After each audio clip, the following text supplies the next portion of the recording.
যাদের নেতাদেরকে শেখ হাসিনা বিভিন্ন কারণ দেখিয়ে ফাঁসির কাস্তে ঝুলিয়েছেন, সেই খুনি শেখ হাসিনা নির্দেশদাতাকে কেন ক্ষমা করা হয় রাজনৈতিক ভাবে আমি বুঝে উঠতে পারছি।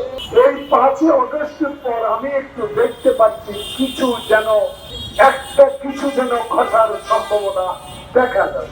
যারা রাজনীতি করে, রাজনীতি মাঠে ছিলেন, যাদের নেতাদেরকে শেখ হাসিনা বিভিন্ন কারণ দেখিয়ে ফাঁসির কাস্তে ঝুলিয়েছেন, আমাদের নেতা সালাউদ্দিন কাদের চৌধুরীকে ফাঁসির কাস্তে ঝুলিয়েছিলেন। আজকে আবারও যখন রাজনীতির সুযোগ করে দিল ডক্টর ইউনূস, যখন রাজনীতি করার সুযোগ করে দিল ছাত্র জনতা, যেই ছাত্র জনতা রক্তে রঞ্জিত দেশ, সেই খুনি শেখ হাসিনা নির্দেশদাতাকে কেন কিভাবে ক্ষমা করা হয়